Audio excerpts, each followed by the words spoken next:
Welcome back to another reading and correcting with me, Kindar, the Tiger Writes, and Ty, the Tiger Supervisor. These are where I read a chapter from one of my stories and correct it as I go. If you want to listen to these live, it's every Tuesday morning, 8 a.m. Eastern Time on Twitch, and if you're looking to support me, that is on my Patreon. Today we are doing chapter 26 of A Series of Death. Marlot was out of his car before the engine was done shutting down, looking into the car. Ugh.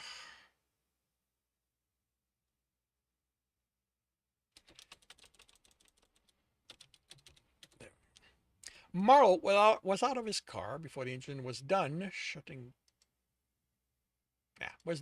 down and looking into the car in front of him. Trembor wasn't in it. He looked around at the houses, at the middle-ranged neighborhood. How had the hunter drawn him here? Trembor was too smart to fall for some tricks. The house was a family unit owned by a Pavir roughskin. He'd done a search on the address the hunter had given him on the drive over. The male had owned the house for 7 years. Unfortunately, Marlot hadn't been able to find much more. He'd sent the name and address to his stalker program, and he'd see what it would come up, would come up with when he was done here. He needed to set up a connection to Stalker 2.0. He hurried to the front door. It was unlocked. He looked through the small window and saw no one in what he could see of the kitchen and living room. But someone stood on the other side of the back door. Marlot hurried around the house, climbing over the fence and slowing only as he reached the corner. Could the hunter have a partner? There were a few documented cases where two worked together. Marlot thought it more likely he tricked someone.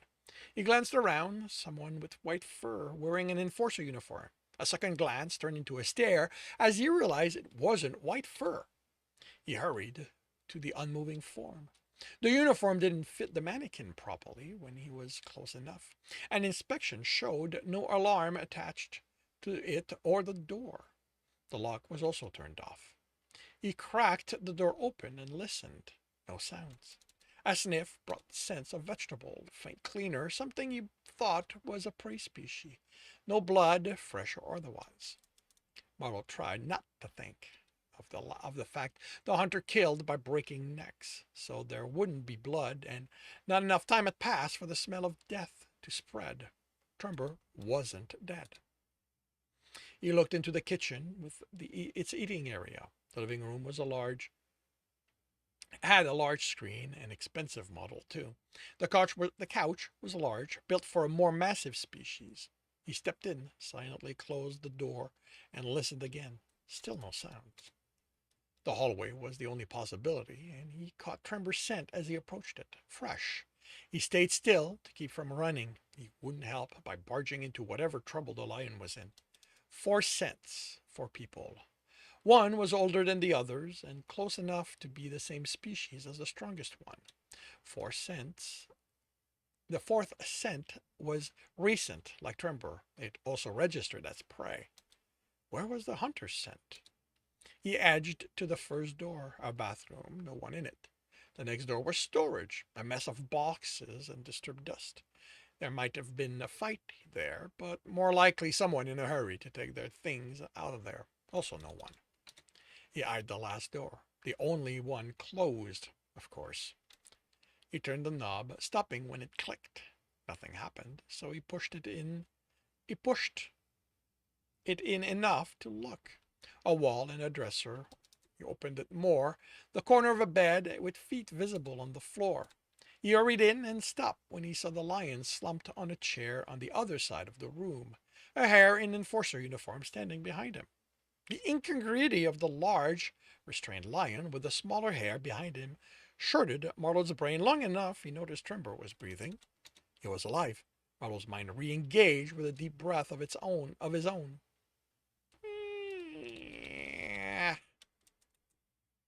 With a deep breath. Rope around his arm and chest held the unconscious lion to the chair. The rope looked normal, and he couldn't tell how solid the knots were, but he figured once Trembor woke up, he could break the chair and to free himself. The hare was smiling at him. Who are you? Marlot asked. I'm the one holding R.I. Trimbled Golden Mane.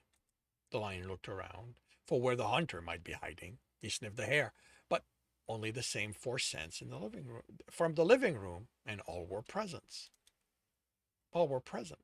Eh, uh, who put you up to this? Okay, wait a minute. Let's go back. Um, Marlot looked around for where four scents.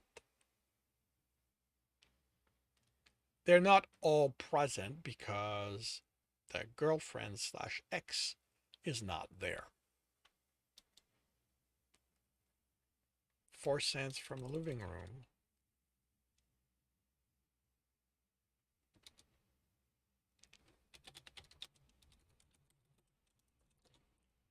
Only the same three recent scent from the living room, and all were present. Who put you up to this? How was the hunter masking his scent? The hare looked offended. Put me up to this? He looked at Marlot, cleared his throat. But he is about but he's about to be inside a home. He said, the inflection, the voice identical to that on his pad. That's going to be enough this time. Marlot stared at the hare. Your prey. He couldn't be the hunter. He was too small. Prey didn't kill. It just wasn't how things were. The hare snorted. I am anything but. Who are you? Marlot asked again, then shook his head. What is your name? The hare, the hunter, smiled. Marlot couldn't wrap his head around that one. Yes, prey sometimes killed predators.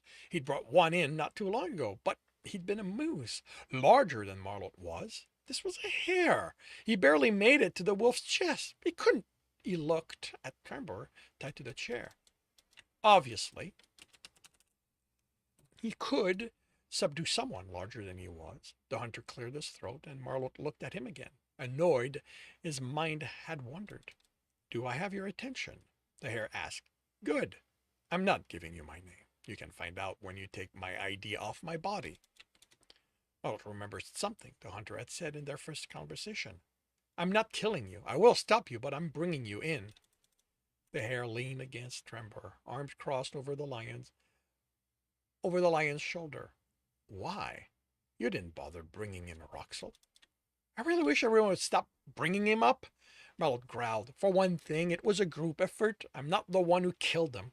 I was just the youngest and fresh face, and the fresh face, so the newsies all focused on me. For a second thing, we didn't get into this to kill him. He just didn't give us a choice. The hare smiled. I see. So what I need to do is make sure you want to turn me into meat. He took a handful of Trembor's mane and pulled the lion's head up. He placed the other hand, the claws, against his throat. I think that can be arranged. Don't! Marlot yelled. The claws looked a lot sharper than prey claws usually were. He reminded himself this was a hunter, a killer, despite the small size and the fact he was prey. The hunter canted his head. Why ever not? He moved a hand, the claws approaching the lion's jugular. Whatever might you do if I were to kill this lion? Thought stops. Don't touch him, Marlot growled, his vision narrowing on the hare. And there it is, the lion said, grinning. Try and stop me. He moved his hand away from Trembor's neck, muscle tensing, preparing himself to strike. Marlot was across the room with a snarl. The hare was meat. He'd taste his blood, his flesh. Marlot's back hit the floor, his breath coming back in a wheeze. He rolled, got to his feet, ignored the pain, and threw himself at the hare, at his prey. A hand closed on his arm. Then Marlot was in the air, landing on the bed, bouncing off. He tried to twist to land on his feet. They touched the floor, but he lost his balance, and his head hit the wall, stars filling his vision. He shook it to clear them away, and his bloodlust laughed with them. He straightened, using the wall for support. Trembor had sprawled out of the chair when it tipped over, still unconscious. The hare looked up from the rip in his uniform. Marlot didn't remember his claws catching the fabric. I thought you wanted to die, Marlot snarled.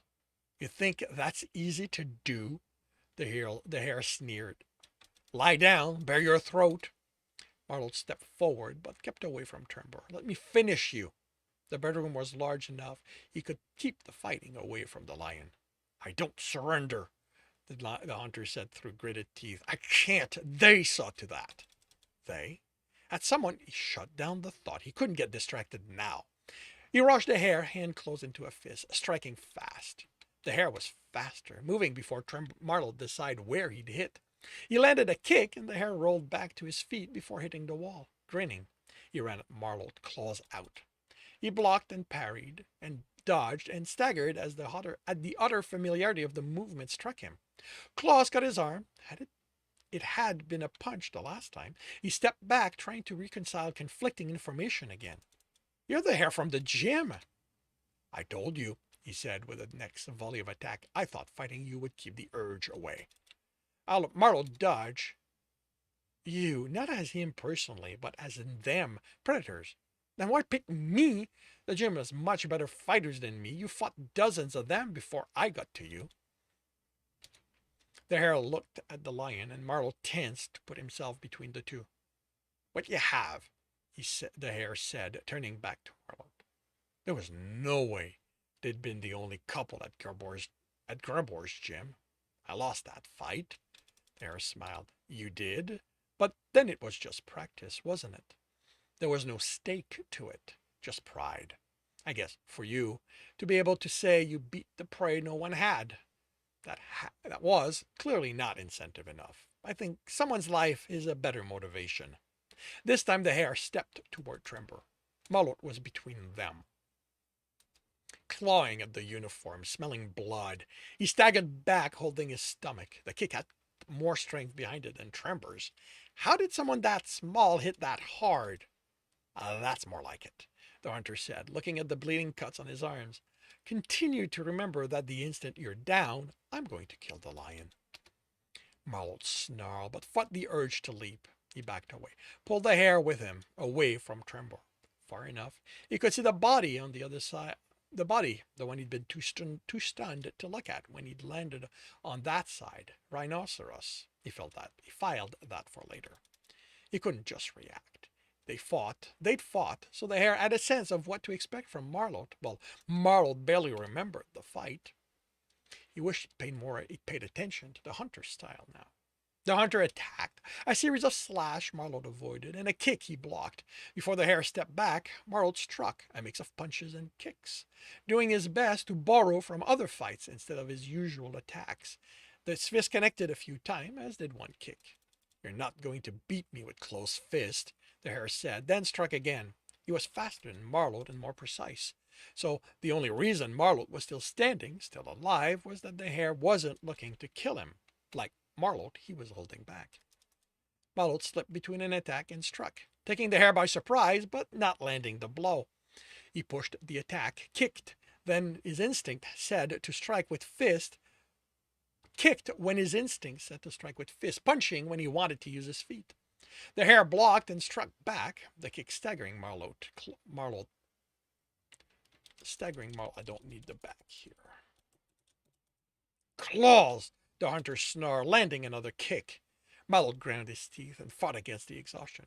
He wasn't playing the hare's game. He promised himself he was going to do this the right way. That meant handing the hare over to the RB for processing. He aimed a series of punches, which the hare blocked and parried. The kick struck air and almost threw Marlot off balance. Instead of taking advantage of the opening, the hare stepped back, shaking his head. No, you're not taking this seriously. You still think it's a game, a way to prove yourself to him. He nodded to the lion. I'm done. You just aren't worth the effort anymore. The hare stepped toward Trembor, and Marlot leaped, landed on the hare, pushing him to the floor, and struck him in the face, hand closed. The grin on the hare's face made Marlot pause, let his vision and his mind clear. His hand was opened. He looked into the hare's puffy eye as he closed his hand. This is over. I have you. The hare chuckled and laughed, stopping with a groan. You think they can hold me? He whispered. I was trained to escape our enemies. You think the people here have anything on them? I'll be out of any cage they put me in. I'll be out of any cage they put me in within days, hours. And once I'm out, he smiled, blood-covered teeth showing. You're not getting his ID this time. Not until after I'm done with him. He couldn't kill the hare, Marlot reminded himself. He needed to hand him over. But he saw in the hare's eyes the promise. If he lived, Trembor would be in danger. The hare wouldn't stop. He'd leave more bodies in his wake. But there was only one Marlot cared about. He opened his hand. He wasn't letting this monster threaten his lion. He'd find another way to show him he was worthy. Marlot tensed to strike as someone grabbed the back of his collar and threw him off the hare. Marlot landed on his back and hurried to get to his feet. How had he missed the hare? Had an ally? The rhinoceros? Had he been faking? He was on his feet and looking at the lion standing between him and the hare. Not this time, Trembor growled. That concludes chapter 26 of A Series of Death. If you are enjoying this, please leave a like. If you want to know when the next chapter will be up, subscribe and hit the bell. If you want to read the book as well as the others in the series, they are available at all major e-retailer. If you want a different way to support me, that is on my Patreon, where you can get access to just about everything else I've written. If you want to listen to these live, it's every Tuesday morning, 8 a.m. Eastern Time on Twitch. Links are in the notes, and with that, I shall wish you a good day.